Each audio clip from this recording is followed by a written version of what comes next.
Good afternoon. This is BRICS Africa channel. We're here to have a conversation with Valerio De Molli, CEO of TEHA.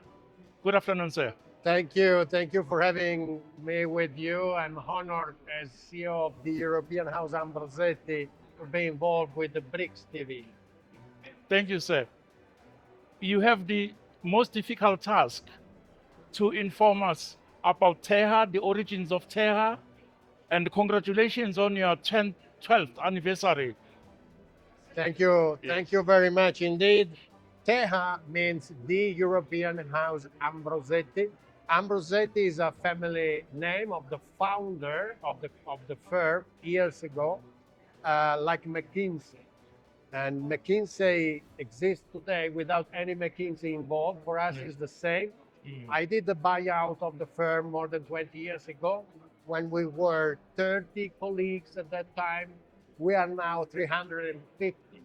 And we have opened up many important activities in ASEAN, in Vietnam, for instance, in China, in Shanghai, where I have 20 colleagues, in Riyadh, TEHA Middle East, in Africa, in Joburg, TEHA Africa, to cover all the sub-Saharan Africa from Johannesburg, where we are now, at the 12th edition of the CEO Dialogue Summit. European House is a metaphor expressing two meanings. One, Europeans, because we are proudly Europeans, in a space, the one of strategic thinking, think tank, strategic analysis, large dialogues with key decision makers, policy makers, from government, from corporate. In that space, normally you only have Americans. You have McKinsey, Boston, BCG, Bain, Accenture, Deloitte, I can continue. Yes. There are no relevant BRICS players, no relevant European players. So we already became #1 think tank in Europe, and I'm very proud of it, accordingly to the University of Pennsylvania statistics and rankings. And House has the meaning of being inclusive, of being ready to be hospital, to host our guests, our corporates, our governments. Overall, for having open democratic discussions. So European House Ambrosetti, TEHA, means all of that. In the last 12 years, what have been the successes and the challenges for TEHA, especially focusing on South Africa and Southern Africa? That's a very good point. We like measurements, we like KPI, key performance indicators. And if you look at the statistics, export, import, foreign direct investments in South Africa and in SADC countries, everything related to Italy and everything related to Europe with regard to this part of the world is at the record high, excluding energy, which had, after the Russian aggressive invasion in Ukraine, the energy prices went to the top. Yes. So if we exclude energy, we are at the top high. Italian foreign investments in SADC are now 3.4 times higher than at the starting point 13 years ago. In South Africa, we have to multiply by 4 in these 12 years of the existence of the CEO Dialogue platform. Yeah. So that is a little sign that is showing how effective our program was to let know more the opportunities to the European corporates. Yes. There is a lack of understanding, a lack of relations. There is ignorance about key opportunities affecting this area. And as we have been sharing yesterday and today in our summit, opportunities are great.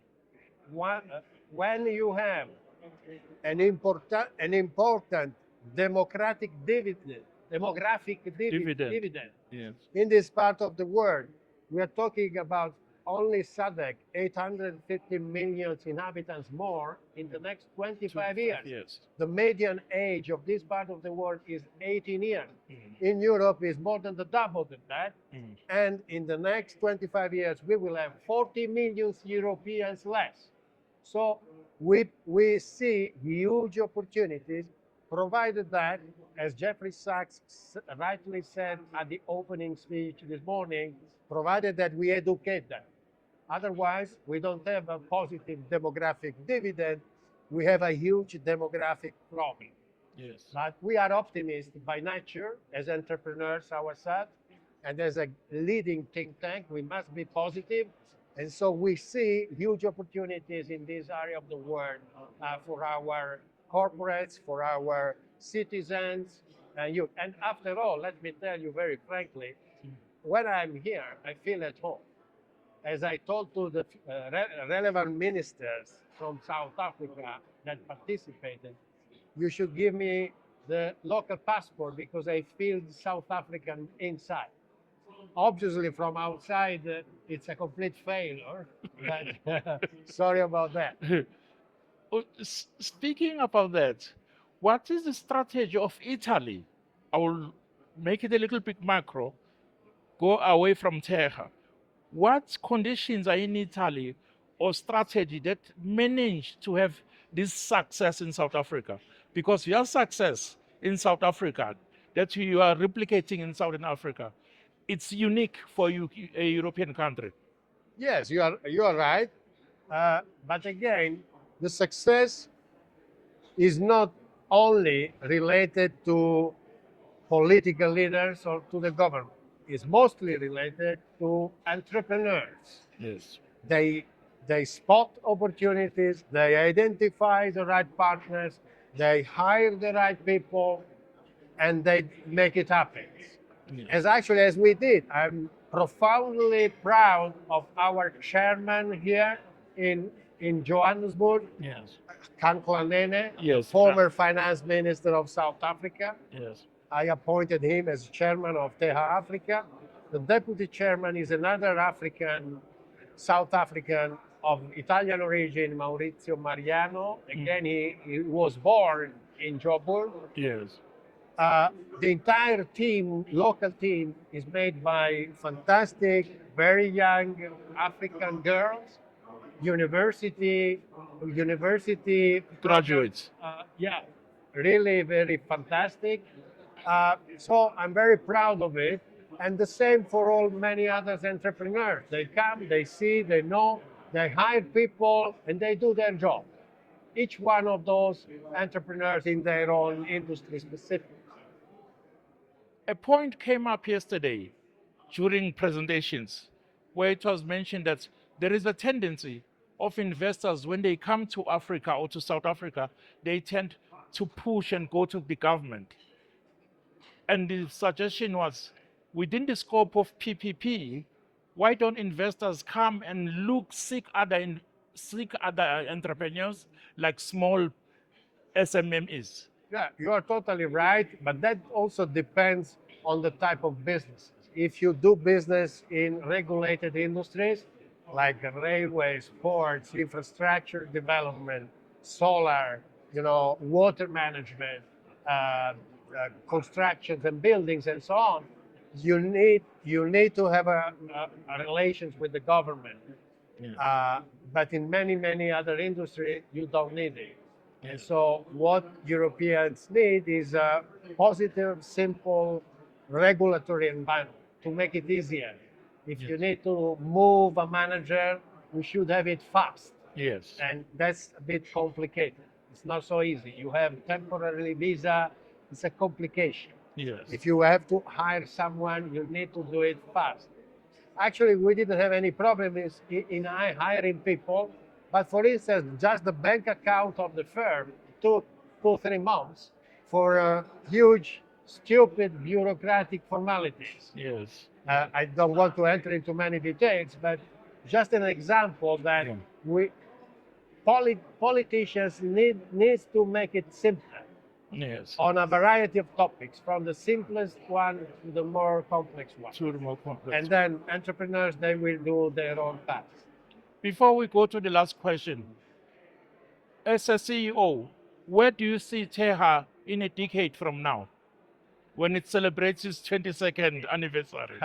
In the SADC area, you mean? Yes, or overall? in the SADC area. In the SADC, we already became partner of the Kenyan government on the climate change summit. Yes. We will have the third edition next March. Mm. We're already partnering with Botswana in the tourism focus. Mm. We are starting having the discussions with Namibia government, and we have, as you may have noticed, several ministers from a number of SADC countries with Yes. us. So we will be the dominating think tank in the area. We already now, we are the first European player in our strategic thinking space, which is a small space. There are much larger industries like ICT, digital, information technology, energy. There are much larger industries. We occupy a small piece of the broader puzzle. So in that space, we want to be the leader. We already now, we are the #1 European players. There are no competitors from Europe. And we want to triple, quadruple, and so on our size, and invading also the other SADC countries. Yes. Last question. The fortunate moment of your 12th anniversary happens alongside the G20. Yes. What final resolution would you like to hear from, or a result of this G20 become?